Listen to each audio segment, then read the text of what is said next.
Buenos días a todos, espero que se encuentren muy bien. Agradecemos mucho su conexión a este primer webinar 2025 que vamos a tener sobre el tema de impacto ambiental y cambio climático, sobre el rol de la educación y la reducción de CO2. Y bueno, principalmente este webinar tiene como objetivo dar dos eventos importantes que tenemos a nivel internacional. Uno que fue el día de ayer, que se celebró el Día Internacional de la Educación Ambiental. Y el segundo es el día 28, que es el día de mañana, que va enfocado al Día Mundial por la reducción de emisiones de CO2. En este webinar vamos a tener tres participantes donde nos van a hablar sobre diferentes acciones, temas que pueden ayudar a involucrar a reducir este impacto al cambio climático y buscar nuevas alternativas. Ante ello, por parte de la Cámara Mexicana de la Industria de la Construcción, le doy la palabra al maestro Alfonso para que nos pueda dar la bienvenida a este webinar. Adelante, maestro Alfonso.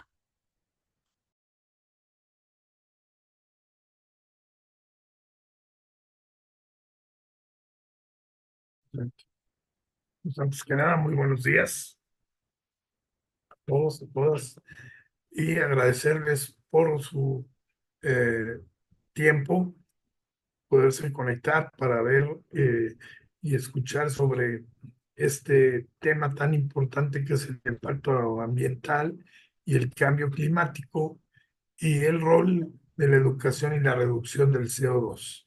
¿No? Es un tema por demás relevante y que está en la agenda de nuestra Cámara y con un plan de trabajo que hemos venido desarrollando a través de la Vicepresidencia de Sustentabilidad, que está a cargo de nuestro vicepresidente, el ingeniero Roberto Calvet, que por cuestiones ajenas a su voluntad no ha podido estar con nosotros el día de hoy, pero les agradece su participación y está a sus órdenes para cualquier tema que respecto a esta agenda se desee tratar. Lo mismo con nuestro presidente, el ingeniero, el maestro Luis Méndez Jalet, que también en esta administración que le toca presidir, dio el valor de estos temas al crear la vicepresidencia de sustentabilidad. Teníamos un grupo de trabajo, pero no la teníamos a nivel de vicepresidencia y hoy estamos operando ya con el ingeniero Calvet, ¿no? Entonces, les damos la más cordial bienvenida y nuestro agradecimiento por su tiempo. Y bueno, pues sin más eh, preámbulos, le pediría a la maestra Dulce que podamos dar inicio a este webinar y nos hiciera favor de presentarnos a nuestros ponentes para el día de hoy, a quien también agradezco por su participación y su interés en dar esto y sin duda alguna serán Bueno, de gran interés y unas excelentes presentaciones. Adelante, Dulce, por favor. gracias. Bueno, principalmente cada uno de nuestros participantes va a tener 20 minutos de presentación de su presentación. Y al final de cada uno de los ponentes vamos a tener un tiempo para dudas o preguntas. Nuestro primer participante es el maestro Vladimir Rojas. Él es egresado de la Facultad de Estudios Superiores Iztacala de la UNAM. Cuenta con estudio de posgrado como maestro en Ciencias Biológicas por el Instituto de Biología de la UNAM y actualmente es estudiante del doctorado en el Laboratorio de Geografía de la Biodiversidad ubicada en el Pabellón Nacional de Biodiversidad en Ciudad Universitaria. Sus líneas de investigación se centran en la ecología de mamíferos, particularmente en especies arbícolas. Ha desarrollado estudios en la Estación de Biología Tropical en los Tuxtlas, en Veracruz, y participado en proyectos en otras regiones como la Selva Lacandona. Su experiencia incluye una estancia de investigación en la Universidad Estatal de Santa Cruz en Bahía, en Brasil.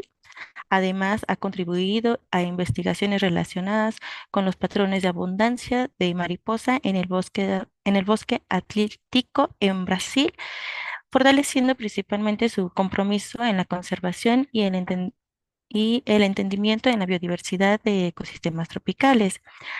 Ha publicado artículos relevantes, entre ellos aquellos relacionados con los patrones de abundancia y diversidad, perdón, de mamíferos de la Estación Biológica de Tropical en los Tuclas y, y otros en los cuales se ha documentado eventos de depredación entre marsupiales, así como publicaciones diversas, notas de divulgación, entre otras especies mexicanas. Bueno, el día de hoy nos va a presentar una presentación con el tema de carreteras y la fragmentación del hábitat, desafíos y oportunidades para la conservación de la biodiversidad. Y le doy la palabra a Vladimir y que puedes compartir pantalla también. Claro, muchas gracias por la presentación y sobre todo por la oportunidad de estar aquí. Les voy a compartir pantalla. Y bueno, pues ya como comentó la maestra Dulce, el título de esta pequeña presentación es Carreteras y la fragmentación de hábitat, desafíos y oportunidades para la conservación de la biodiversidad. Y pues bueno, para ir entrando en materia, tenemos que empezar a hablar de la biodiversidad mexicana. Es un término que escuchamos generalmente en muchos sitios. Pero pues en realidad, ¿qué es esta biodiversidad, no? ¿Qué significa o qué niveles aborda? Bueno, en primer lugar, la definición tal cual es la diversidad de especies, es decir, el número de especies que puede haber en un lugar y en un momento determinado. Ahora, si contemplamos la diversidad genética que cada uno de los individuos pues tiene dentro de las poblaciones, hablamos de una diversidad genética, pero esto puede abordar también un nivel más alto.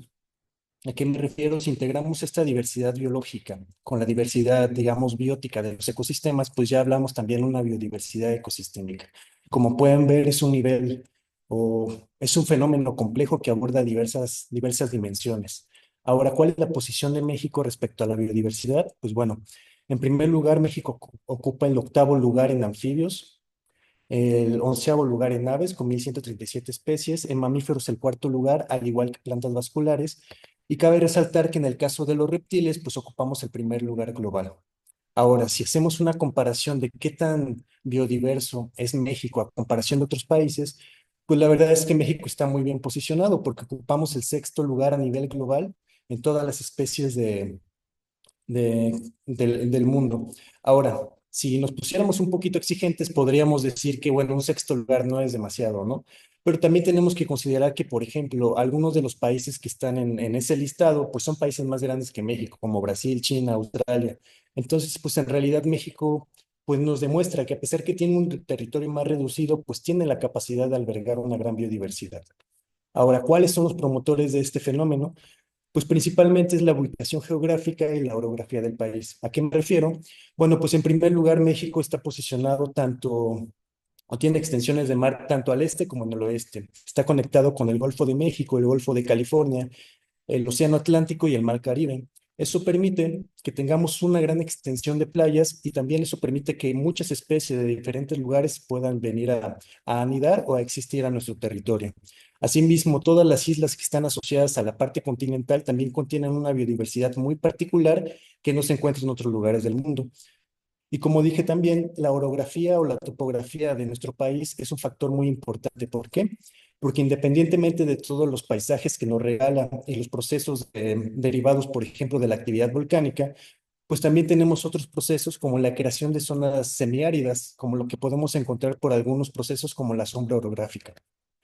No voy a explicar mucho este término, pero también una contraparte es digamos, las zonas altas, donde hay climas un poco más templados que permiten la integración de otros tipos por ejemplo, de plantas como las coníferas.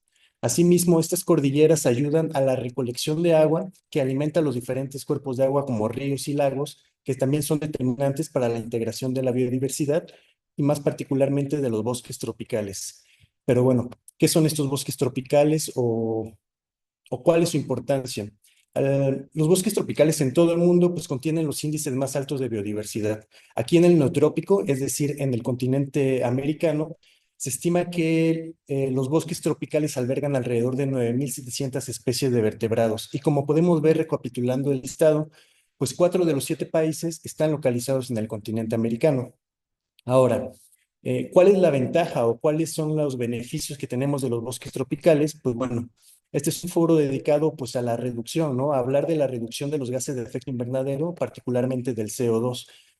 Eh, el principal factor que influye en los bosques tropicales propiamente es el metabolismo vegetal. ¿A qué me refiero? A que ellos captan este CO2, lo retienen en sus troncos y además utilizan justamente este compuesto para sus procesos metabólicos como la reproducción. Esto determina también la creación de diferentes estrategias, ¿no? Como la producción, por ejemplo, de frutos con semilla, que permiten la integración también y el aprovechamiento de especies que dependen tanto de este polen o de los frutos.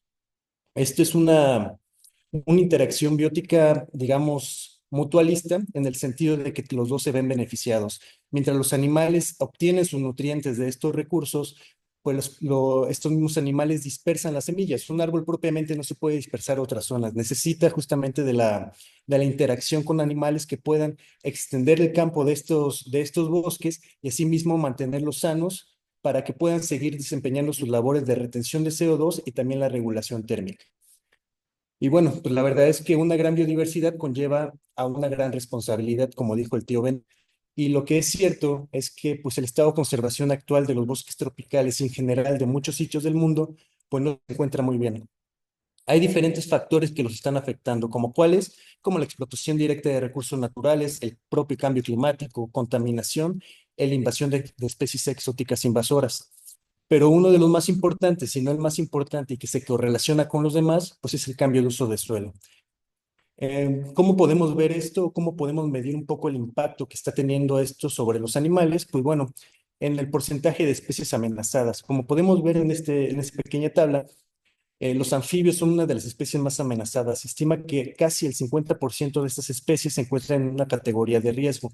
Sin embargo, las estimaciones pueden ser muy abiertas. O sea, en un rango posible tenemos desde el 30 hasta el 55%. Y es muy posible que muchas de las especies que actualmente están ubicadas en los diferentes ecosistemas, pues nunca las descubramos. Por eso mismo es que comentaba que conlleva una gran responsabilidad. Tenemos que cuidar estas especies justamente por todas las funciones que desempeñan.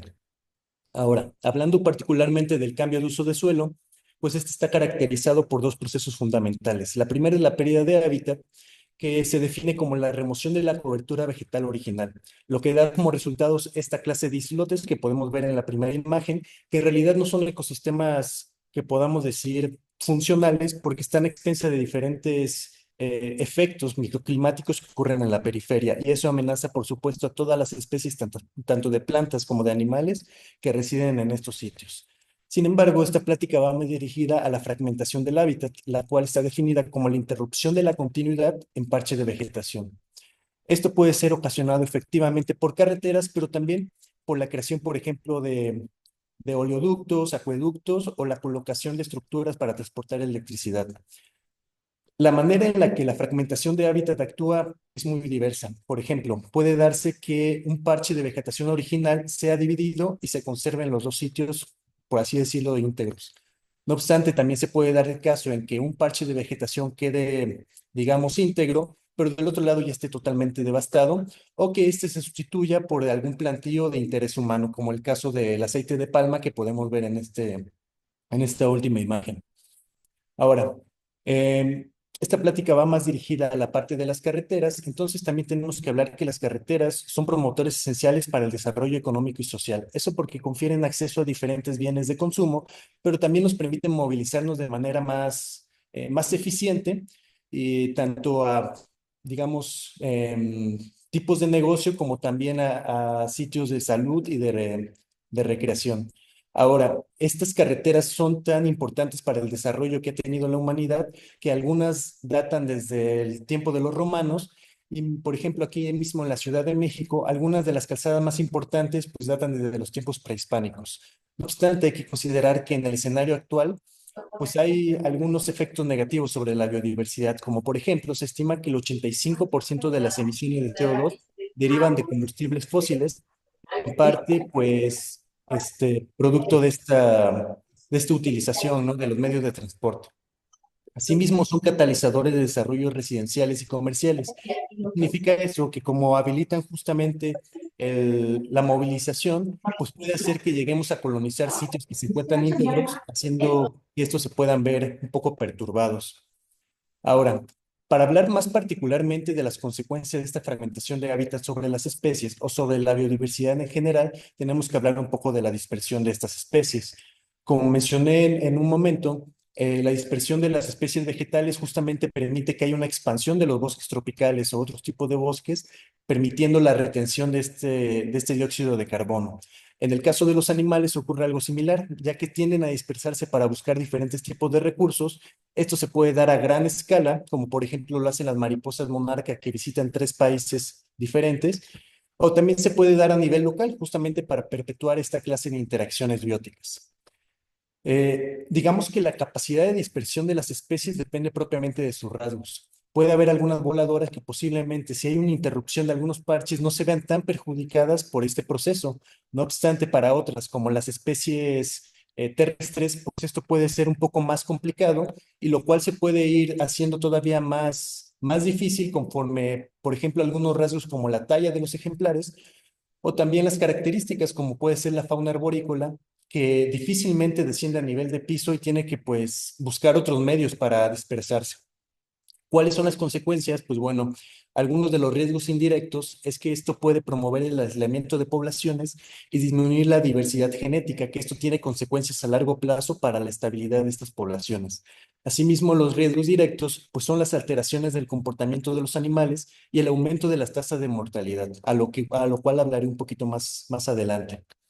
Ahora, uno de los primeros efectos, pues, es la contaminación acústica. En este diagrama, si bien está basado en un ambiente urbano, pues nos da una idea muy general de qué es esta contaminación acústica. Esta línea en rojo que podemos ver en medio de la imagen, pues justamente es un sitio donde ocupa los niveles más altos de ruido. ¿Cuál es el efecto sobre los animales? Pues bueno, puede haber diferentes. Por ejemplo, uno de los más importantes es que puedes disminuir la ocupación de las áreas cercanas donde hay demasiado ruido.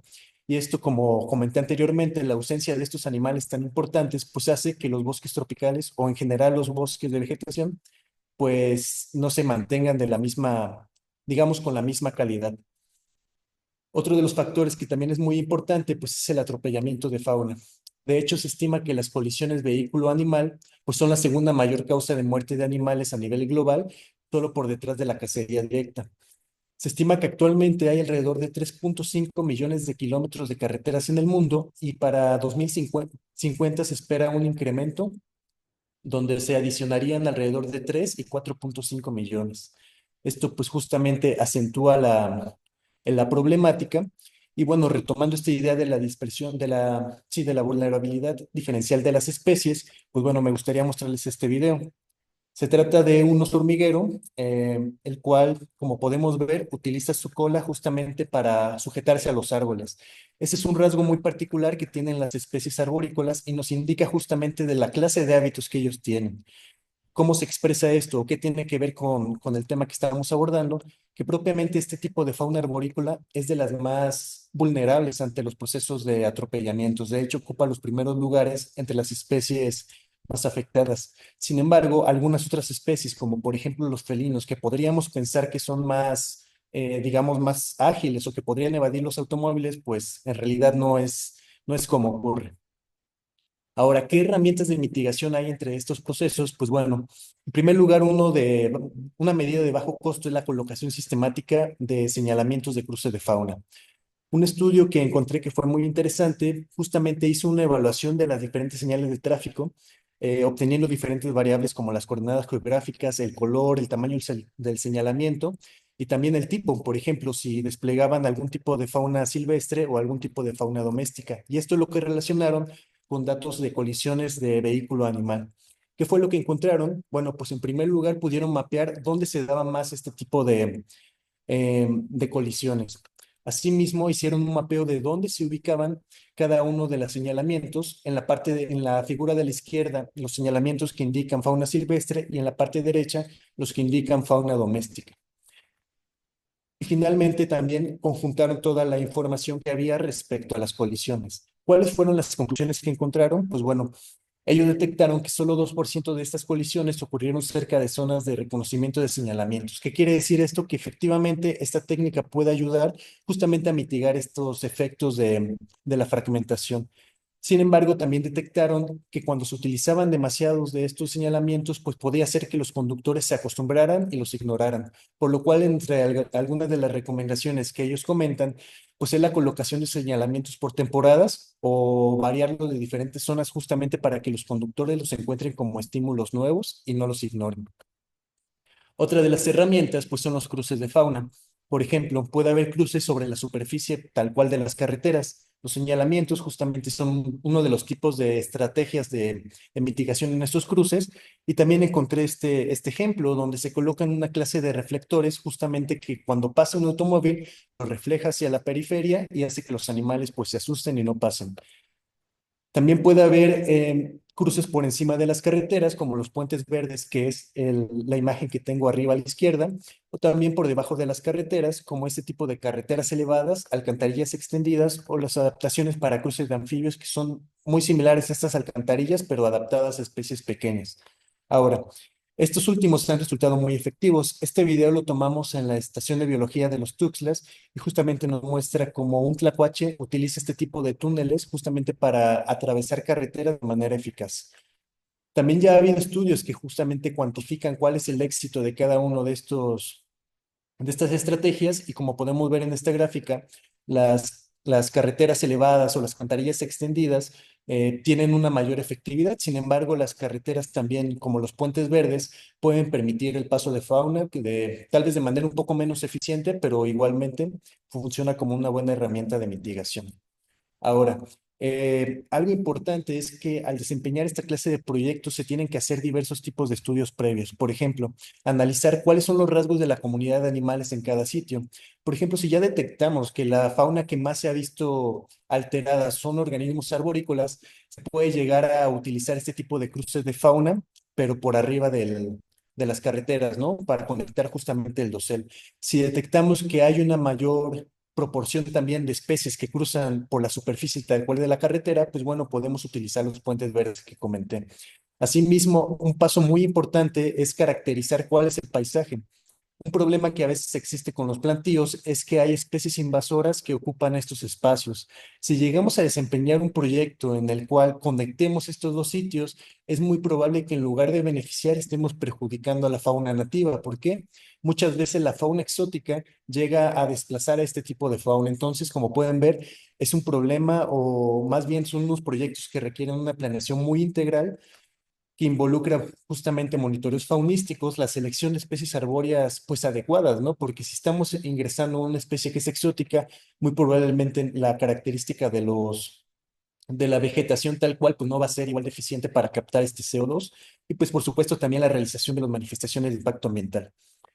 Respecto a los casos que encontré en el mundo, pues bueno, este fue uno muy interesante, que si bien está en el caso de un ambiente urbano, pues también, digamos, conjunta diferentes elementos muy interesantes, como por ejemplo un sistema de captación de agua reutilizable, esto en el Reino Unido. Otro ejemplo es en Países Bajos, donde hay justamente un cruce verde de 250 metros por 80, que también ha resultado efectivo porque permite integrar diferentes tipos de vegetación. Otro ejemplo aquí en el continente americano es en Canadá, con un cruce de carretera verde de 50 metros, y también en Australia, donde se han realizado también este tipo de proyectos, donde también se ha habido un éxito en el sentido de que una comunidad vegetal diversa se ha podido integrar. Sin embargo, algo que tenemos que ver aquí es que muchos de los proyectos, pues más que nada se han desempeñado en Europa o en general en el norte global, dejando pues todavía a Latinoamérica pues rezagada en este sentido. Estuve buscando bibliografía justamente donde se dieran ejemplos de este tipo en Latinoamérica y pues bueno, a expensas de una búsqueda más estricta pues no encontré ninguno. Y pues bueno, como conclusión, pues justamente estamos enfrentando un momento de crisis. Apenas estamos empezando a percibir estos cambios en la temperatura, aunque pues los datos justamente indican que hay un incremento sustancial. Esto es importante porque, pues bueno, justamente nos indica que la importancia de los ambientes naturales, pues también radica en toda la fauna que ahí habita. Y si este proceso de fragmentación de hábitat no encontramos las medidas adecuadas para contrarrestarlo, pues justamente puede hacer que tal vez no a corto plazo, pero sí a mediano y a largo plazo, pues tenga un impacto muy significativo pues en el bienestar humano en las generaciones.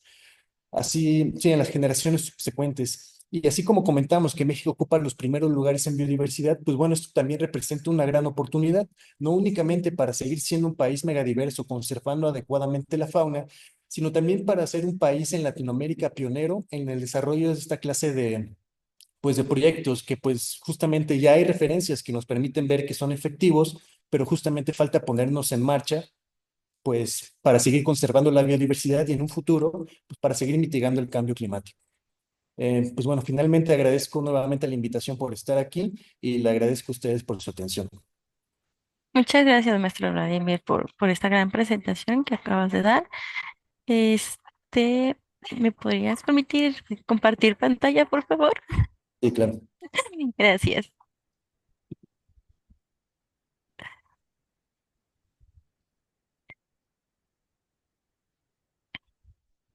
Bueno, dando seguimiento al segundo participante, él es el doctor Alejandro Rivero. Es un académico comprometido con el estudio de los mecanismos de planeación para la sustentabilidad urbana en el sur global. Es urbanista de la Universidad Nacional Autónoma de México. Es maestro en ciencia en urbanismo sustentable y doctor en estudios de planeación por The Bartlett School Planning en en el Colegio Universitario de Londres. Su trayectoria académica incluye una estancia postdoctoral en el Centro de Investigaciones en Geografía Ambiental de la UNAM y desde el 2022 es miembro del Sistema Nacional de Investigadores. Su experiencia profesional previa a la academia lo llevó a participar en la creación de la Secretaría de Desarrollo Sustentable en el estado de Morelos, donde ocupó el cargo de director general de ordenamiento territorial. Asimismo, trabajó como consultor para el Programa de las Naciones Unidas para los asentamientos humanos y colaboró con el Gobierno de México en la implementación de los Objetivos de Desarrollo del Milenio, específicamente en el Objetivo 7, que se enfoca en garantizar la sostenibilidad del medio ambiente. Actualmente, el doctor Alejandro se desempeña como investigador en el Centro de Investigación y Posgrado de Humanidades, Ciencias y Tecnología de la Universidad Rosario Castellano. Su principal línea de investigación es la gobernanza urbana sustentable, explora el papel de las comunidades en el diseño e implementación de estrategias de mitigación y adaptación al cambio climático en el entorno construido. Y el día de hoy nos va a dar una plática sobre la educación y la reducción de emisiones urbanas, ciudades informadas y tomadores de decisiones de capacitaciones. Doctor Alejandro, ¿gusta que proyecte yo su presentación o gusta proyectarla usted? No, si me das oportunidad de yo proyectarla, creo que sería más fácil. Perfecto, puede Nada usted más, proyectarla. sí.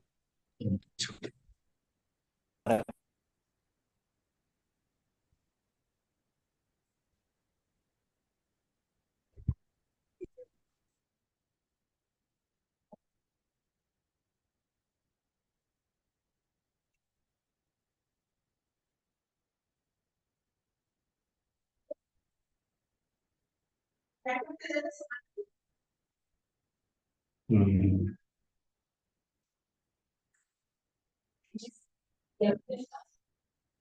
Permítame un segundo que no sé qué es lo que estoy proyectando. Estoy proyectando la de presentador, ¿verdad? Dulce. Sí, exactamente.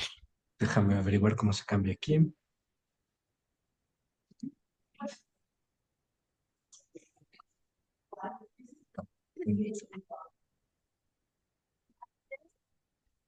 Perdón.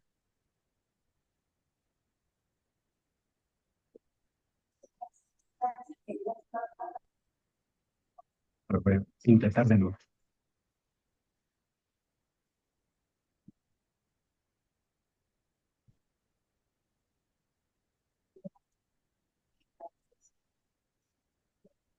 Ahí se ve muy pequeño, ¿verdad? Es correcto ser muy pequeño. Y- no, creo que sí va a ser más fácil que tú la proyectes. Claro, sin ningún problema. Listo.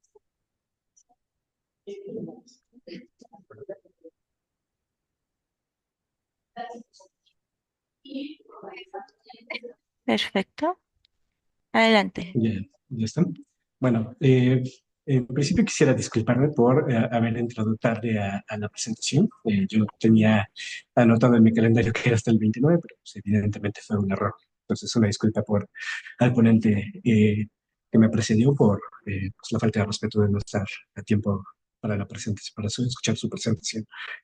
Ahora, dicho esto, pues mi presentación, como Dulce ya lo adelantó, y también muchísimas gracias a Dulce por haberme invitado a este webinar, pues se titula Educación y Reducción de Emisiones Urbanas, Ciudadanos Informados o Tomadores de Decisiones Capacitados. O sea, la idea de esta presentación es más que presentar un tema de investigación a profundidad, es hacer un posicionamiento alrededor de este tema eh, bueno, estos dos temas que son pues el motivo de este webinar, ¿no? Por un lado, eh, pues el día de la reducción de emisiones y por el otro lado el día de la educación ambiental, que sin duda son dos temas fundamentales en el contexto ambiental en el que nos encontramos. Este posicionamiento del que les voy a hablar tiene que ver pues, con una posición muy personal quizás, alrededor de qué es lo que más importa para la reducción de emisiones y el contexto ambiental en el que nos encontramos. Entonces, la siguiente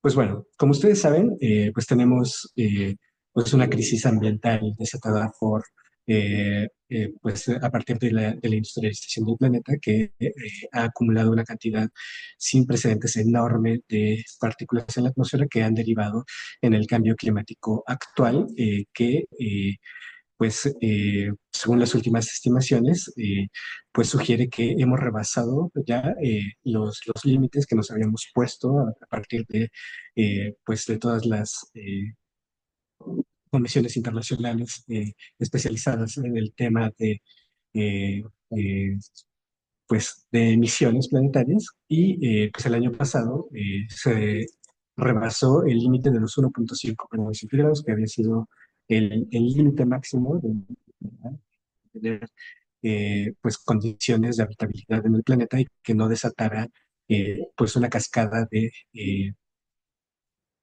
pues de efectos que pusieran en riesgo la vida en este planeta. En este respecto, pues ha quedado claro desde hace mucho tiempo que requerimos urgentemente reducir la cantidad de emisiones que ponemos nosotros en la atmósfera.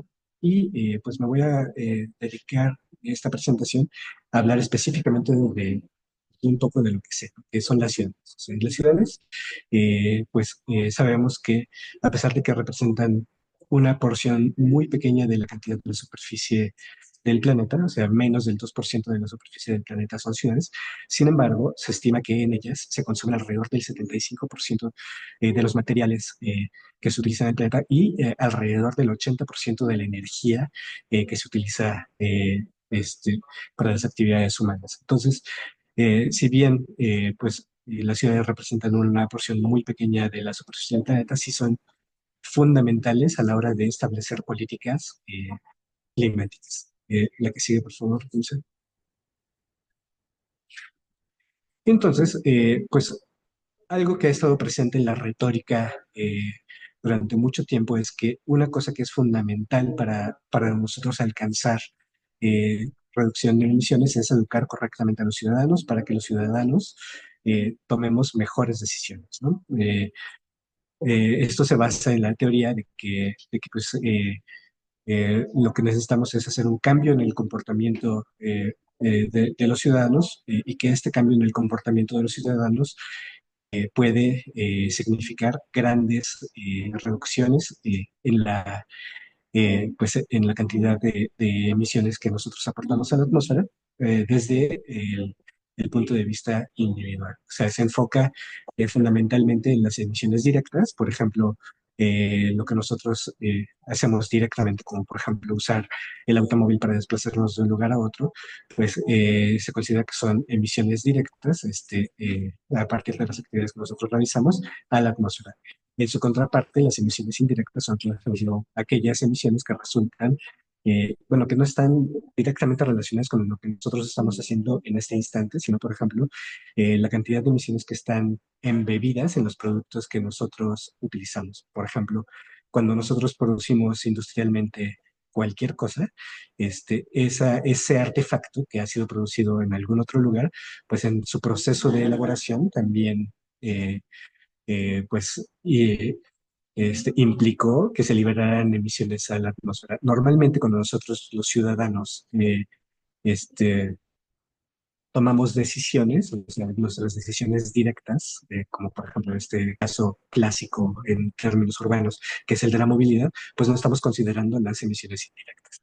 En términos globales, eh, pues apunta la información que tenemos a que las emisiones directas solamente representan alrededor del 30% de las emisiones totales que ocurren en el planeta, es decir, casi, bueno, alrededor del 70% de las emisiones tienen que ver con las emisiones indirectas. Entonces, cuando nosotros este, buscamos influir en el comportamiento individual de las personas para reducir emisiones, pues en realidad estamos afectando una parte que no es ni siquiera la más grande, ¿no? Entonces, a lo que voy con esto es que quizás no sea tan justo responsabilizar a los ciudadanos de forma directa para tratar de reducir las emisiones en el planeta, este, a la par de que pues hemos alcanzado tal nivel, o sea, tal nivel de, pues de emisiones y ya hemos rebasado todos los límites que nosotros nos habíamos puesto, que la ciencia nos había puesto como eh, seguros para mantener la vida en el planeta, que pues en realidad hay una necesidad de hacer reducciones radicales a la cantidad de emisiones que nosotros emitimos, valga la redundancia. Y entonces quizás esas emisiones no son necesariamente las que nosotros como individuos aportamos, sino más bien son las emisiones que el conjunto de las cosas, de las características estructurales de nuestra economía, de nuestras ciudades, son las que nosotros deberíamos de influir. Entonces, en ese caso, yo lo que argumento es que no necesariamente, bueno, sin menospreciar definitivamente la necesidad de que los ciudadanos pues tomen mejores decisiones o las mejores decisiones posibles, quizás no sea apropiado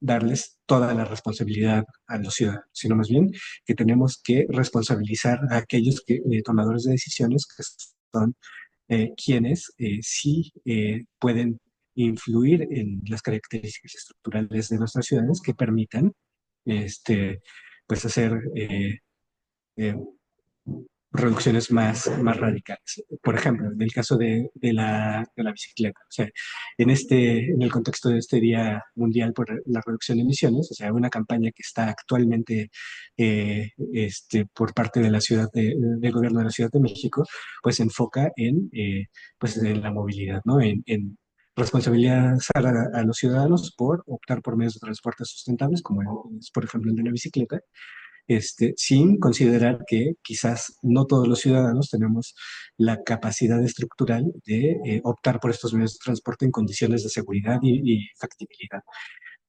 Si nosotros vemos un mapa de las ciclopistas de la Ciudad de México, pues podemos encontrar que estas están localizadas solamente en las áreas centrales de la ciudad, en las que además pues tenemos las máximas concentraciones de los mejores sistemas de transporte público en contraste con las periferias urbanas en las que pues no existen esas características estructurales. Entonces, quizás a los ciudadanos no deberíamos de estarles pasando como la responsabilidad de optar por mejores medios de transporte en términos de sustentabilidad, sino más bien a los tomadores de decisiones para que tomen mejores decisiones que le permitan a los ciudadanos contar con infraestructuras suficientes que a su vez les permitan optar también por mejores decisiones.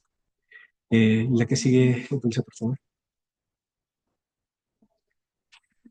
Entonces, como les decía, o sea, en términos generales, pues cuando nosotros pensamos en la cantidad de emisiones directas que los ciudadanos aportamos, pues solamente, siendo las directas el 30% del total, pues se calcula que un cambio de comportamiento solamente puede significar entre un 6 y un 16% en las reducciones de emisiones directas de los ciudadanos. Entonces, en el mejor de los casos, nosotros podríamos estar reduciendo alrededor de un 4% de las emisiones totales a partir del cambio individual en los comportamientos que son normalmente hacia dónde están enfocadas las campañas de cambio de educación ambiental, y este pues es algo extremadamente marginal. O sea, y nosotros consideramos grado de urgencia y planteamiento que nos encontramos, pues necesitamos enfocarnos en las cosas que realmente importan, ¿no? Entonces, quizás no sea necesariamente eh, eh, eh, pues no sea necesario enfocarnos en asignarle esta responsabilidad a los ciudadanos, sino más bien en tratar de hacer cambios sistémicos mucho más profundos que ayuden a reducir emisiones en gran escala. También este estudio del 2021 que me encontré, pues habla sobre qué tanta capacidad tiene la educación para influir directamente en la reducción de emisiones de las personas, ¿no? En este estudio en particular se enfocaba en personas que estudiaron bueno, grados universitarios o de posgrado en temas de sustentabilidad y se dieron cuenta que pues que si bien sí había un cambio en el comportamiento a largo plazo de estas personas, sus decisiones individuales tenían un- una reducción muy marginal en la cantidad de emisiones que ellos aportaban al año. Sin embargo, una cosa que es interesante es que estos cambios en sus comportamientos no solamente influyen en lo que ellos individualmente hacen, sino que influencian la forma y el tipo de decisiones que estas personas toman en sus trabajos. Entonces, si consideramos que estas personas quizás puedan llegar a ser los futuros tomadores de decisiones, pues eso es muy importante, hacer que que la formación de estas personas sea de la máxima calidad, con la mayor cantidad de información científica, de la mayor, pues sí, de la mayor suficiencia. Hará que estos ciudadanos pues se conviertan en mejores tomadores de decisiones, capaces de influir en pues en las condiciones estructurales de nuestras sociedades que a su vez permitirán contar con posibilidades de influir en cambios radicales de la reducción de emisiones. La que sigue, Dulce, por favor. Y pues bueno, esto me lleva al punto de que quizás, pues mi punto de vista inicial de que solamente los tomadores de decisiones son las personas en las que debemos de influir en estos procesos de educación ambiental, pues no sea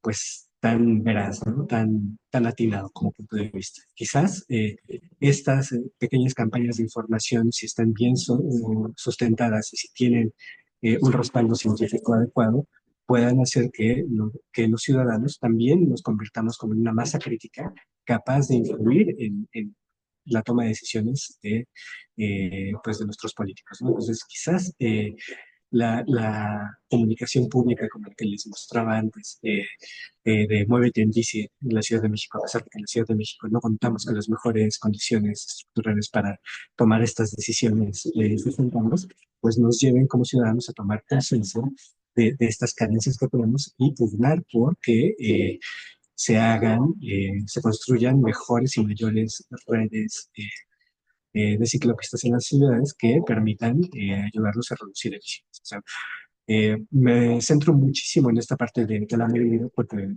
a nivel urbano, eh, pues al menos en el caso de la Ciudad de México, es donde se concentra la mayor cantidad de emisiones de la ciudad, pero pues esto no quiere decir que no haya otros sectores pues de la economía o de la sociedad en la que nosotros, si tomamos conciencia como ciudadanos, no podemos presionar a los tomadores de decisiones para pues optar por mejores, pues mejores decisiones, ¿no? Mejores, eh, pues sí, pues por mejores eh, por afectar las condiciones estructurales que ayudan a reducir drásticamente las emisiones.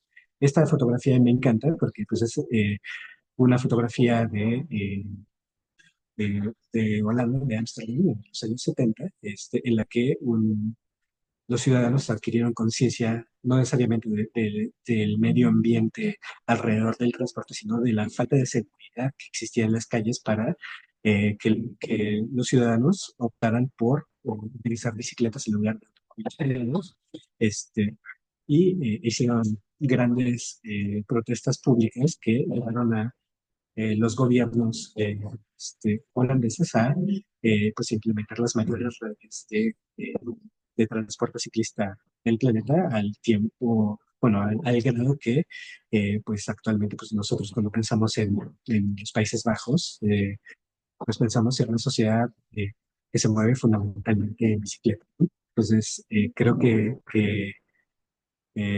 que pues es una cosa pues muy importante que en las campañas de comunicación y de educación ambiental sí nos ayuden a los ciudadanos a pues a presionar a nuestros ciudadanos a optar por infraestructuras cada vez más sustentables, o sea, más ciclopistas en lugar de más segundos pisos. Lo que sigue, dice, por favor.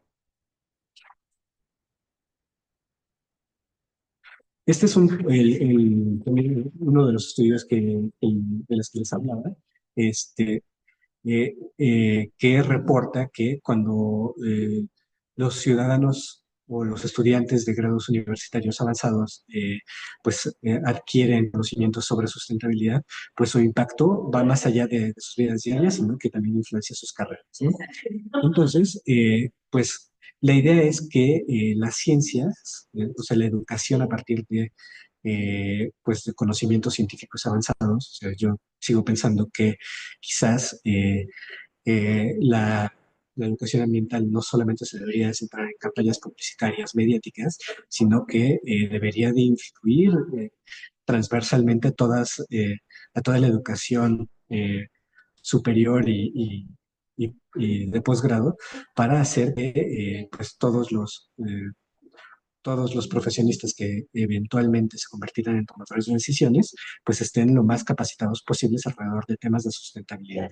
Uno de estos casos, pues, es la maestría o el posgrado en el que yo participo, que es el posgrado, perdón, la maestría en cambio climático y biodiversidad de la Universidad Rosario Castellanos, que justamente lo que hace es tratar de formar personas, pues, en temas de sustentabilidad en un amplio espectro, ¿no? No solamente alrededor de la mitigación de emisiones, sino también en la adaptación, pues, de nuestras sociedades a los riesgos que puede implicar el cambio climático en el futuro, ¿no? Entonces, este tipo de posgrados, este tipo de líneas de investigación que se desatan a partir de estos posgrados, pues nos ayuda a generar conocimiento cada vez más oportuno, cada vez más contextualizado para que seamos nosotros desde las universidades, en este caso, capaces de formar a los mejores tomadores de decisiones posibles, que a su vez, en el largo plazo, pues sean capaces de tomar decisiones en sus carreras que nos ayuden a alcanzar estas metas ambientales que reduzcan emisiones, no solamente marginalmente en las tomas de decisiones, sino en, pues, en todos en estos características estructurales de nuestras sociedades que permitan reducciones radicales, ¿no? Que nos permitan ahora sí afrontar con mayores posibilidades o mejores posibilidades la necesidad de reducir las emisiones que nos lleven a una a una temperatura planetaria que permitan pues la vida y el desarrollo pues en este planeta, ¿no? La que sigue, Dulce, por favor. Entonces, quizás lo que les quiero decir es que ni mi posición inicial de no podemos echarle toda la culpa a los ciudadanos ni toda la responsabilidad a los ciudadanos, es la correcta, pero tampoco aquella de solamente hay que formar a los tomadores de decisiones, ¿no? Creo que al final del día, pues es un tema que se alimenta por dos vías, ¿no? Por un lado, necesitamos ciudadanos que a partir de la mejor información posible sean capaces de presionar a nuestros gobernantes, y por el otro lado, necesitamos tomadores de decisiones suficientemente capacitados como para impulsar estas transformaciones estructurales que permitan hacer esta reducción radical de emisiones de las que les he venido hablando. La que sigue, Dulce, por favor. Y finalmente, pues, y lo que les digo, ¿no? O sea, es un camino que va, la educación ambiental es un camino que va por dos vías para hacer una influencia radical y real que posibilite pues una reducción de emisiones suficiente, pero por el otro lado también pues es importante reconocer que la educación en todos sus niveles, de todas sus formas, ya sea por la vía formal o por las vías informales, pues es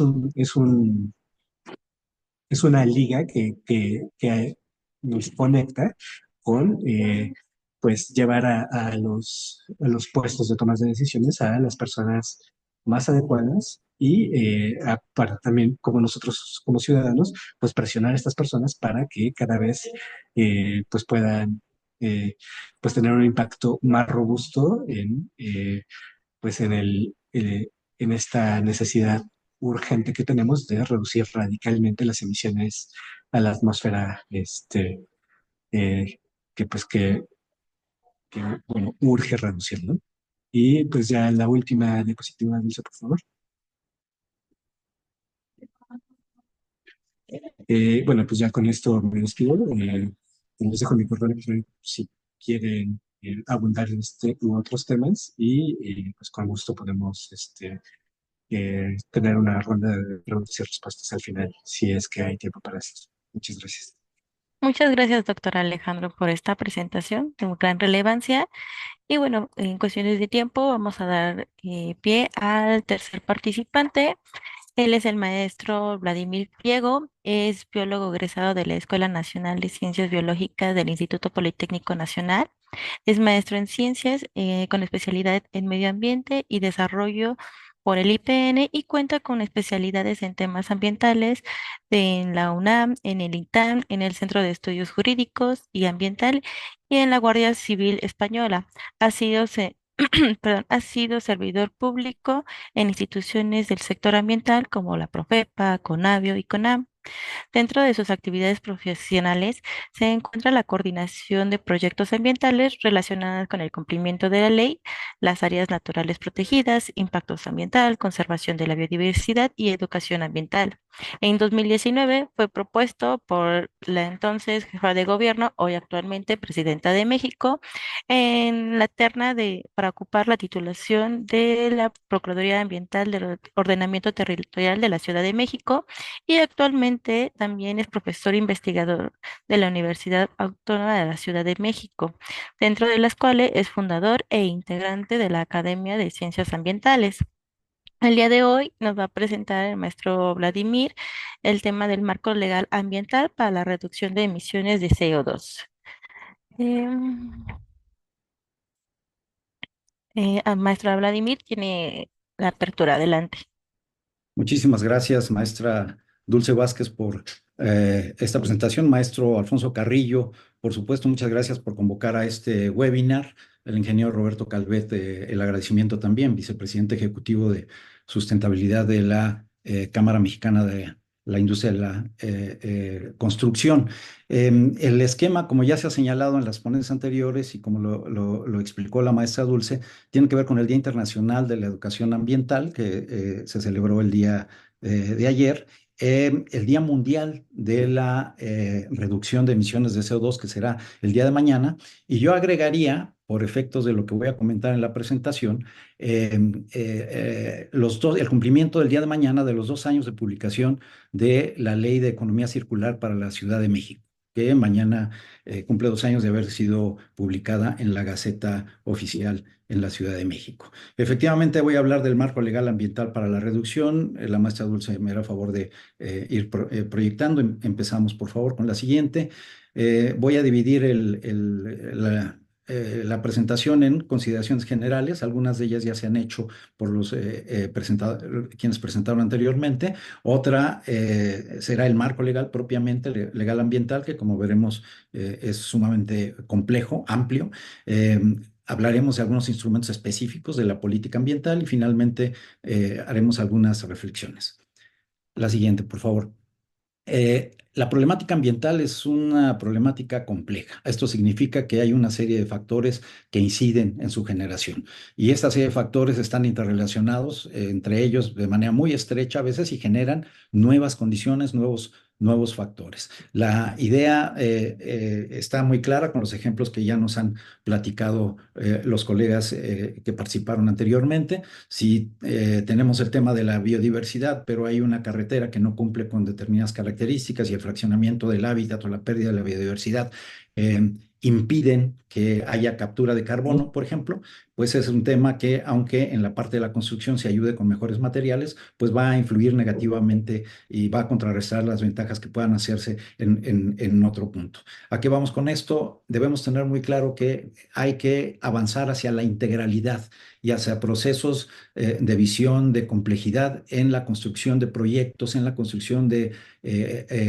actividades, de obras que no solamente vean de manera nuclear lo que están haciendo, por supuesto cumpliendo su normatividad, sino que tengan la posibilidad de potenciarse con otras acciones distintas de otros sectores para poder tener un resultado ambiental positivo. En ese aspecto, por supuesto, la educación ambiental y el compromiso social son fundamentales. No habrá actividad u obra que la sociedad rechace que pueda ser exitosa y la sociedad necesita estar consciente e informada sobre los procesos. Adelante, por favor.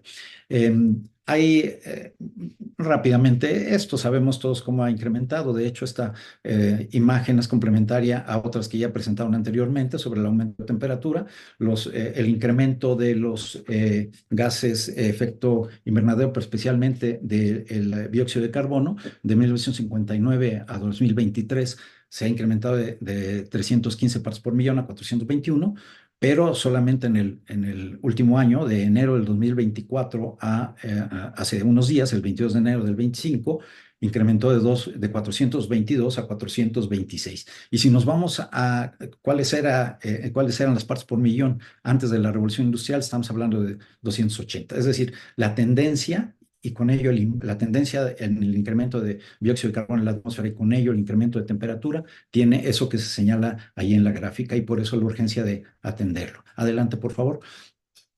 Hay 3 actividades fundamentales. Hay muchísimas actividades que impactan, pero 3 en esencia altamente primordiales. Uno, la quema de combustibles fósiles, la generación de energía eléctrica, el transporte, la calefacción. Eso, digamos, está en primer lugar como actividades que emiten CO2 a la atmósfera. En segundo lugar, la deforestación, porque a la hora de perder los bosques se emiten emisiones, pero además, como ya se explicó también, se limita la posibilidad de poder capturar el carbono, el dióxido de carbono que está en la atmósfera a la hora de que ya no existen esos bosques.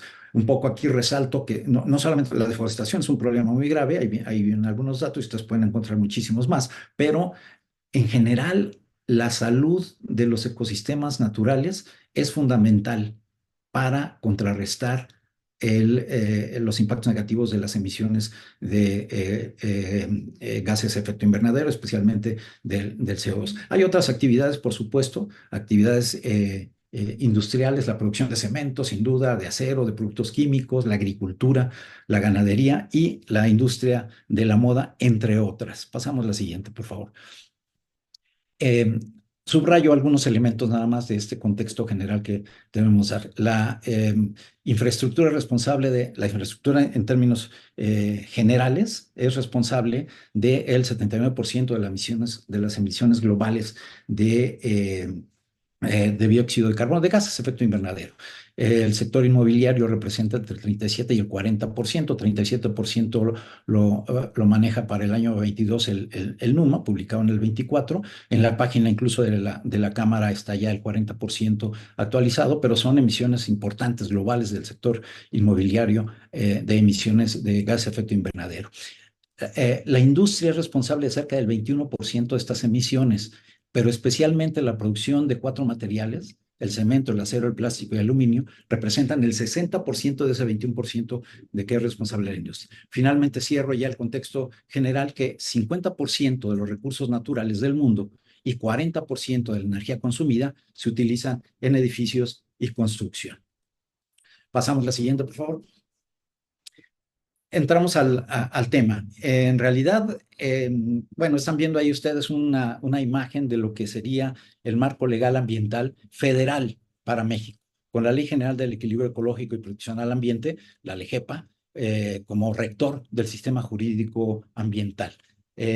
Hay una serie de leyes fundamentales que tienen que ver todas de manera directa o indirectamente con la reducción de emisiones de CO2 a la atmósfera, pero hay unas puntualmente relacionadas. La Ley General de Cambio Climático, por ejemplo, define metas de reducción de emisiones de gas de efecto invernadero, establece el registro de emisiones, el registro nacional de emisiones, etcétera. Tengan ahí la imagen, son 10 leyes ambientales todas que tienen que ver, algunas de ellas de manera muy incisiva, otras de manera más lateral. Por ejemplo, si estamos hablando de la LEGEPA, tiene una serie de reglamentos. Pasamos la siguiente, por favor, como el de evaluación del impacto ambiental. La ley señala en el artículo 28, por ejemplo, la necesidad de la autorización de impacto ambiental para determinadas obras o actividades que define la propia ley, y el reglamento de evaluación de impacto ambiental señala de manera muy específica bajo qué condiciones debe presentarse la manifestación de impacto ambiental, la revisión que hará la autoridad y la autorización o no o condicionada que se hará de este proceso. Este instrumento de manera específica resulta muy relevante para, cumpliéndolo, garantizar los impactos ambientales negativos, porque el objetivo del instrumento es justamente que cualquier obra o actividad pueda garantizar el menor impacto ambiental o, en su caso, la compensación o restauración de estas actividades. Hay otra serie de reglamentos, todos están relacionados. Subrayo, por ejemplo, aquí son 7 reglamentos estos. El de áreas naturales protegidas, por ejemplo, que ya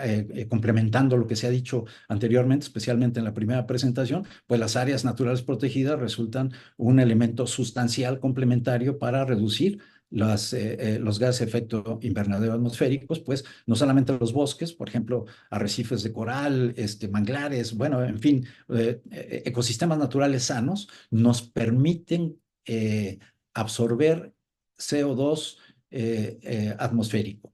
Y esta estrategia de establecimiento y manejo de áreas naturales protegidas está siendo a nivel mundial una de las mejores estrategias para la mitigación del cambio climático. Hay más, por supuesto, la autorregulación y auditoría ambiental, de la que platicaremos en un segundo. La siguiente, por favor. Por supuesto, también el Acuerdo de París o la Agenda 2030 y los Objetivos de Desarrollo Sostenible son parte del marco legal que tenemos que cumplir. Ya se han señalado también aquí algunos elementos. El Acuerdo de París vincula a los países en compromiso por reducir las emisiones. Luego esto se va reflejando en las leyes, los reglamentos y las normas que de manera muy específica y muy técnica buscan este objetivo. Los objetivos del desarrollo sostenible, por supuesto, también tienen forman parte de nuestro marco legal ambiental. Yo diría todos, son 17 objetivos, pero algunos de ellos de manera muy directa. La construcción de infraestructura resiliente, por ejemplo, el 9, pues es fundamental. Y cada uno de los objetivos tiene estrategias y acciones específicas a las que se impulsa o se comprometen los signatarios a cumplir. Pasamos la siguiente, por favor. Hay un marco legal que refleja la complejidad que yo decía en una de las primeras imágenes, que también se refleja en la normatividad ambiental.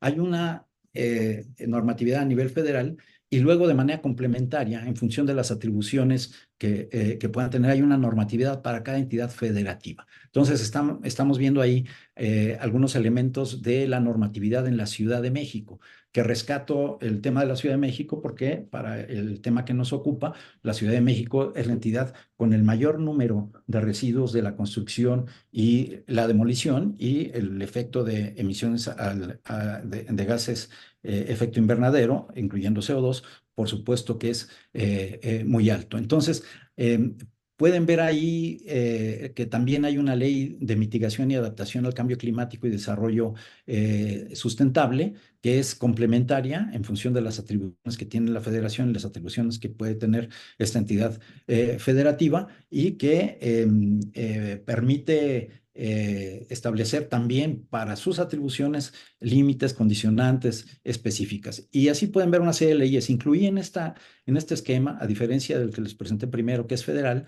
en este incluí, por ejemplo, ley de desarrollo urbano, que no es necesariamente del sector ambiental, o ley de movilidad, que no es del sector ambiental. Una tiene que ver con la CEDUBI y otra tiene que ver con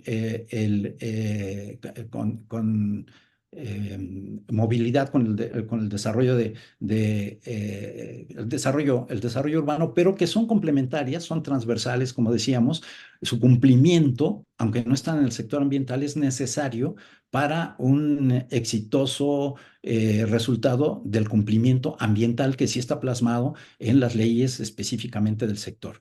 Es decir, es la idea que no solamente las leyes ambientales contribuyen a el cumplimiento de la reducción de emisiones de CO2, sino que si hay una movilidad adecuada, por supuesto, no necesito detallarlo, se reduce esta posibilidad de emisiones. Si hay un desarrollo urbano más planificado, utilizando materiales que son más adecuados, más eficientes en el uso de energía, también esto se está generando. Es decir, están imbrincadas. Hay una relación absolutamente estrecha entre lo que son las leyes ambientales, reglamentos o normas específicas, y otras leyes que en general hemos manejado en otros sectores, pero que cada vez hemos visto, y en la última presentación hice un comentario con el que coincido plenamente, el tema ambiental es un tema que trasciende todos los demás. Yo diría que no nada más la educación ambiental, sino el tema ambiental debería ser un tema transversal en cualquier profesión, en la educación de cualquier tipo, porque es un tema ambiental que nos está trascendiendo y las imágenes del marco legal dan cuenta de ello. Más abajo tenemos, bueno, hay reglamentos para cada una de estas leyes, en algunos casos hay más, en el caso de la federal, la LEGEPA tiene 7 reglamentos, aquí hay diversidad, pero quiero resaltar dos normas ambientales de la Ciudad de México. La 007 de Recursos Naturales 2019, que establece la clasificación y el manejo integral para los residuos de la construcción y de la demolición. Y tiene el objetivo de ir generando condiciones para una economía circular, que vamos a definir un poco más adelante, pero que es uno de los elementos fundamentales para avanzar hacia la reducción de emisiones y hacia la reducción en el impacto sobre los recursos naturales en el planeta, en México y en el planeta. Otra más, finalmente, en esta lámina, la 006, que tiene que ver con el manejo de áreas verdes. Y ahí otra vez esta vinculación, cualquier infraestructura, carretera, agua, edificios, etcétera, tiene una serie de condicionantes para áreas verdes, para un mínimo de áreas verdes. Estoy hablando de la Ciudad de México, pero esto seguramente se reproduce también en otras entidades federativas. Y la norma oficial, la norma ambiental del Distrito Federal 006 Recursos Naturales 2016 establece requisitos, criterios y especificaciones para el manejo de las áreas verdes. Pasamos a la siguiente, por favor. Regreso a las federales. Estas son normas ya muy específicas en tema federal. Pongo nada más algunos botones de ejemplo. La 040 de Semarnat 2002 regula los niveles máximos permisibles de emisiones a la atmósfera durante la fabricación de cemento. Decíamos una de las actividades que mayor generación de CO2 produce. Y la norma 161, que es el manejo de residuos de manejo especial, que son los residuos de la construcción y la demolición. Pero esta norma establece también un listado de aquellos residuos que además deben llevar un programa de manejo. ¿Sí? Y enlista a estos residuos y por supuesto es fundamental para reducir las emisiones de CO2 a la atmósfera. Pasamos la siguiente. Además de las normas que llamamos federalmente oficiales mexicanas, que son de cumplimiento obligatorio, o de las normas, como los ejemplos que puse de las normas ambientales de la Ciudad de México, todavía muchas dicen normas ambientales DF, las más modernas ya dicen norma ambiental Ciudad de México. Además de esas normas que son obligatorias que todo el mundo debe cumplir. Existen las normas mexicanas, que son normas que los desarrolladores, los industriales, los distintos sectores pueden proponer para cumplir más allá de lo que dice la ley, en función de que tienen la tecnología, tienen la posibilidad de ir más allá en beneficio del medio ambiente. Y pongo esta de ejemplo porque la tienen ustedes en la página de la CEMIC, que es la norma mexicana AA-164, Secretaría de Comercio 2013, que especifica criterios y requerimientos ambientales mínimos para una edificación sustentable. Y ahí en la propia imagen, en la parte derecha inferior, no se va a alcanzar a leer, pero sepan que en la página de la CEMIC hay una guía de cumplimiento de esta norma, una guía para los afiliados para ir revisando qué están cumpliendo, porque una vez que son normas voluntarias, pero una vez que alguien dice yo quiero cumplirla y me adhiero a cumplimiento, bueno, tiene ya ciertas obligaciones para cumplirla. Y entonces, otro espacio, ¿qué se necesita ver aquí? Bueno, tiene que haber el compromiso, tiene que haber la claridad de que efectivamente se está haciendo un beneficio no solamente al tema ambiental, a la salud de la ciudadanía, a las generaciones futuras, etcétera, sino que poco a poco también se va avanzando, cada vez es más claro, a tener ventajas económicas. A veces el tema del asunto económico ha predominado, sigue predominando sobre el tema ambiental. De hecho, la búsqueda del equilibrio entre lo ambiental, lo social y lo económico, que es el eje de lo que se define originalmente como desarrollo sustentable, es el problema central, porque sigue siendo teniendo un peso específico muy alto el tema económico. Y si no conviene económicamente, a veces no se hace. Bueno, debemos poner en la balanza que el tema ambiental es un tema que nos beneficia a todos, a los desarrolladores, pero a todo el mundo, de manera también inmediata, no nada más a mediano y a largo plazo, pero que además decisiones ambientales que aparentemente puedan tener un costo mayor, al final está haciendo una ventaja económica también en ya muchas áreas y el desarrollo de infraestructura es una de ellas. Pasamos a la siguiente, por favor. Quiero hablar de la economía circular como una propuesta hacia la que se tiene que avanzar en el tema del marco legal ambiental. Lo que están viendo ahí es la definición que viene en el artículo 3º de la Ley de Economía Circular, que fue aprobada hace ya casi 2 años en la Ciudad de México. Dice modelo económico y de producción y consumo sostenible que contempla todas las etapas del ciclo de vida de los productos y servicios para generar diseños y esquemas que disminuyen los impactos ambientales a través de ciclos técnicos y biológicos que posibilitan la permanencia y reintegración sustentable de sus componentes. ¿Qué quiere decir esto? Bueno, la Ley de Economía Circular de la Ciudad de México, que fue publicada, decía yo, el 28 de febrero de 2023, busca mantener el mayor tiempo posible el valor de los productos, mantenerlos en el ciclo económico y minimizar la producción de residuos, pero también el consumo de materias primas. Aquí ya se ha hablado de ese impacto que hay cuando destruimos los hábitats, fragmentamos los ecosistemas.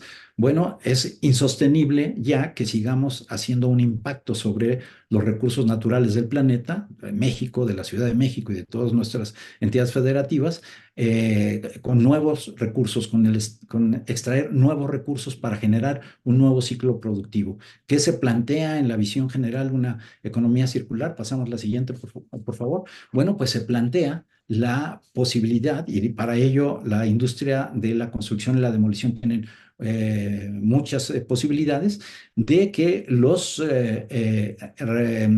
productos y subproductos que se van generando puedan ser utilizados en un nuevo proceso productivo y entonces ir eliminando los desechos, ir eliminando los residuos, que las construcciones sean finalmente, a lo largo del tiempo, materiales para la construcción. Ahí tenemos 7 elementos fundamentales. Ojalá nunca llegáramos al 6 y al 7, a rellenos sanitarios y a la incineración de estos residuos, sino que nos quedemos en la prevención y minimización de la producción de residuos, su reutilización y su reciclaje. Pasamos a la siguiente. Existe ya el reglamento de la Ley de Economía Circular para la Ciudad de México, y hay que estudiarlo, analizarlo y buscar qué posibilidades hay de que en esta industria de la construcción se pueda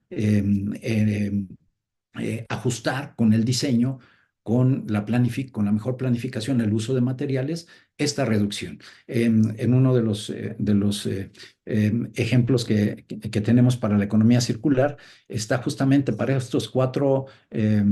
producción de estos 4 elementos que señalábamos como más impactantes en la emisión de gas de efecto invernadero: el acero, el aluminio, el plástico y el cemento. Si aceleramos, si logramos un proceso exitoso de economía circular en su producción, estaríamos reduciendo casi el 40% de las emisiones de gas de efecto invernadero, que son de los principales productores de estos gases en el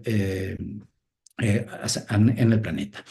Los beneficios son múltiples. Se reduce la extracción de recursos naturales, eso beneficia al planeta, hay mayor captación de dióxido de carbono atmosférico, pero también se fortalece la economía en el sistema productivo. Hago un paréntesis muy rápido en este esquema, o quizá en el siguiente. Pasamos a la siguiente, Dulce. Para generar una economía circular sustentable, es necesario generar inventarios digitales de materiales, y para ello la trazabilidad es muy importante, es decir, cuál es la capacidad de seguir el rastro de un producto en un determinado proceso, cuál es la cadena de suministros de un proceso. Y el paréntesis que decía que hago es que el TEMEC, el Tratado México, Estados Unidos, Canadá, que ahora es vigente, ha sido el primer tratado comercial que incluye un capítulo ambiental en el propio cuerpo del tratado. En los demás y en los anteriores eran laterales, etcétera, etcétera. Pero en el propio cuerpo del tratado, tiene su capítulo 24, que es un capítulo ambiental. Y entre otras cosas, señala el seguimiento de la cadena de suministro de los materiales, pudiendo cualquier país de los que han firmado el tratado negar el ingreso de un material que no está cumpliendo con los requerimientos ambientales legales que su propio país ha señalado. Pasamos a la siguiente, por favor. No sé cómo vamos de tiempo, pero ya entonces voy cerrando con reflexiones. El tema del cumplimiento integral de la normatividad permite sin duda avanzar hacia la mejora en las condiciones ambientales, permite, por supuesto, avanzar hacia una neutralidad del carbono, que es uno de los objetivos muy específicos de objetivos ambientales, pero también de nuestras leyes, reglamentos, y de manera muy concreta en las normas se observa. Hay que invertir en materiales reciclables y sistemas de energía renovable. Está siendo exitosa la construcción y hay mayor eficiencia en el uso de las construcciones, en su funcionamiento en las construcciones, pero sigue habiendo en su construcción un gran rezago, y siguen emitiendo una gran cantidad de gases de efecto invernadero. Tener en la idea, pasamos a la siguiente, de que se trata de fenómenos globales. Pasamos a la siguiente, Dulce, por favor. De fenómenos globales. No se trata de una política especial o de un interés de un país o de un núcleo de una ciudad, etcétera. Esta es una política que se ha acordado mundialmente, porque efectivamente estamos viviendo una crisis ambiental, estamos viviendo una problemática en la que las opciones no son muchas: o reducimos los impactos ambientales, o los fenómenos que ya nos están pasando la cuenta se van a multiplicar. Yo cerraría señalando dos cosas. Pasamos la siguiente, me parece que es la última. Hay que fortalecer. Yo felicito a la Cámara Mexicana de la Industria de la Construcción por el trabajo que realizan en esta área ambiental. Me parece que necesitamos fortalecer el cumplimiento de la legislación ambiental, lo plantean ustedes mismos, como objetivo de promover el cuidado y la conservación del medio ambiente. Esto puede hacerse, por supuesto, con capacitación y educación ambiental. Yo creo que no hay esfuerzos pequeños, pero tenemos que ir construyendo cada vez mejor vinculación con las autoridades ambientales, con el sector académico, con los investigadores, con la población en la que se vive, donde se va a realizar el proyecto. Y todo eso es un proceso complejo, pero que tiene que realizarse. Y sin duda, felicito nuevamente por el desarrollo de este webinar y con seguridad la CEMIC se consolidará como una asociación líder en los esfuerzos de sustentabilidad. Les dejo ahí en la siguiente mi correo electrónico y muchísimas gracias por la invitación y por la organización de este webinar. Muchas gracias. Muchas gracias, maestro Vladimir, por su participación. Este, si alguien tiene alguna duda, alguna pregunta, puede anotarla en el chat o si quieren abrir el micrófono, tenemos todavía unos minutitos antes de que termine la sesión.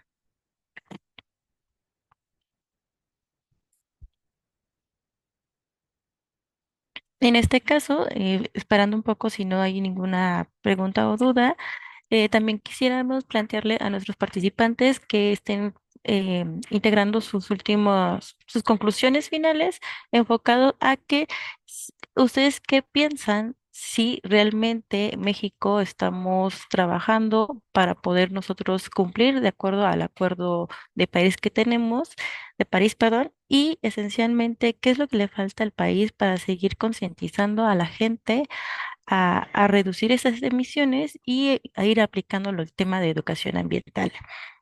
Em, Como no tenemos ninguna participación, ninguna duda, ninguna pregunta, le pediría, conforme estuvieron participando, al maestro Vladimir Rojas dar su conclusión, por favor, en menos de 3 minutos. Sí, bueno, yo voy a ser muy breve. En realidad, creo que lo que nos comentaron en la segunda plática, pues es fundamental, ¿no? Es en el sentido de, pues el rol de nosotros como ciudadanos, ahora sí, en esta parte de cambiar nuestros hábitos justamente para reducir este impacto ambiental. Creo que sin duda eso es una parte muy importante que pienso que no estamos logrando del todo, pero también hay otro componente que es que muchas veces se habla mucho de la participación ciudadana, en efecto, pero pues también no se pone tanta presión, tanta atención a lo que está pasando a mayor escala, ¿no? Entonces, pues creo que es un problema muy complejo en el que, pues por supuesto que como ciudadanos al consumir tenemos una responsabilidad, pero pues también es importante pues seguir haciendo presión, ¿no? Como ciudadanos, seguir concientizándonos y encontrar los medios que necesitamos justamente pues para exigir que se hagan estos cambios. Entonces, pues bueno, esa sería mi conclusión general y pues nada, agradecer de nuevo la invitación. Muchas gracias, Vladimir. El doctor Alejandro. Pues bueno, como respuesta a tu pregunta de si estamos siendo efectivos en esto de reducir las emisiones, no lo estamos siendo. De hecho, hay un artículo eh, de Yavarin del 2015, me parece, que explica que, por ejemplo, para el caso específico de la Ciudad de México, eh, l- si consideramos los compromisos de París, las acciones de la Ciudad de México solamente representan algo así como una mitigación de las Correcto. emisiones de menos del 50% con respecto a lo comprometido. A nivel país, yo creo que, digo, la verdad es que no tengo la cifra de qué tanto estamos contribuyendo a la disminución de emisiones, pero creo que los acuerdos internacionales, como mucho en México, están muy bien, están muy bonitos, pero se pierde su relevancia y su fase de implementación. Entonces, sostengo mi argumento de que necesitamos mejores tomadores de decisiones capaces de verdad implementar las cosas a las que se comprometen, que en términos retóricos suenan muy, muy pertinentes, ¿no? Entonces, creo que con esto yo me quedaría. Muchas gracias, doctor Alejandro. Y maestro Vladimir Pliego,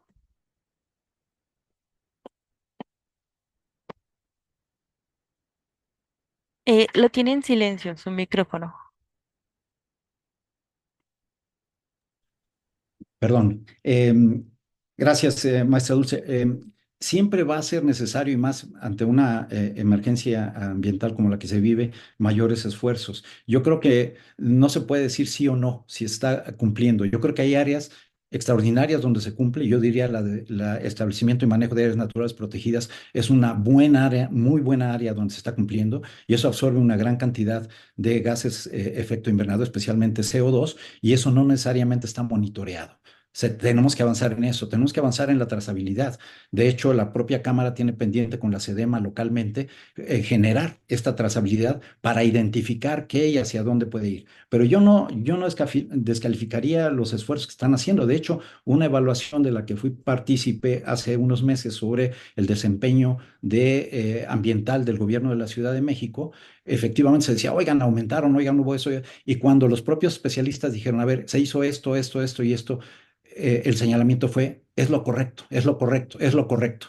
Y entonces brincó el tema de la complejidad, es decir, estamos haciendo lo correcto, ¿qué más hacemos? ¿No? Estaba el tema de plásticos, estaba el tema de una serie de elementos, y esto nos muestra la complejidad. Yo no creo que sea nada más un asunto de tomadores de decisiones, es un asunto complejo ambiental que tiene que ver, sí, con el sistema de producción y consumo, pero la toma de decisiones son procesos a mediano y largo plazo que van a dar sus frutos después, no se pueden dar de manera inmediata. Entonces, yo digo, no hay esfuerzo pequeño, creo que se tiene que redoblar. Hay cosas en las que absolutamente, y tengo unas críticas fuertes a determinados elementos ambientales, locales y federales, pero yo creo que el camino general es positivo, y que coincido plenamente con los colegas en el tema de la educación ambiental y de la profesionalización.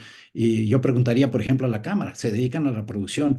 ¿Qué especialistas necesitan? ¿Qué conocimientos requieren de la gente que está preparando, por ejemplo, en la licenciatura de Ciencias Ambientales o en los doctorados o en las maestrías? ¿Con qué perfiles? ¿Hacia dónde podemos ir orientando? Porque esa vinculación es fundamental para generar mejores condiciones ambientales en el planeta, no nada más en México.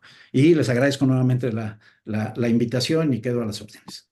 Muchas gracias. Y bueno, no terminando con usted, Ingrid América nos comenta quisiera saber si el TEMEC obligaría al gobierno de Estados Unidos a reducir su impacto ambiental a pesar de que ya no se encuentran en el Acuerdo de París. Sí, el acuerdo, el TEMEC es un acuerdo entre los tres países. El TEMEC obligaría a Estados Unidos a cumplir sus normativas ambientales, absolutamente, y esas normativas ambientales estaban vinculadas a ello. Tendría que cambiar una serie de normativas muy específicas de Estados Unidos para allá. En este momento tiene que cumplir su normativa ambiental. Sin duda, este gobierno puede empezar a romper y a deslindarse de algunas normativas ambientales, pero en este momento está obligado a cumplir en el TEMEC su normatividad ambiental, que en general está vinculada a estos convenios internacionales todavía, aunque ya no sigue aportando recursos para el Acuerdo de París. Muchísimas gracias. Pues les agradecemos a cada uno de ustedes por su participación. Ya siendo las 10:33, pasándonos por 3 minutitos, le damos cierre a este webinar por parte del maestro Alfonso Carrillo y nuestro vicepresidente ejecutivo de sustentabilidad aquí de la Cámara Mexicana de la Industria de la Construcción. Agradecemos su participación y esperamos en algún otro momento poder estar contactándolos con ustedes. Buen día y hasta luego. Muchísimas gracias. Hasta luego. Hasta Hasta luego. luego, gracias. Bye. Bye, hasta luego.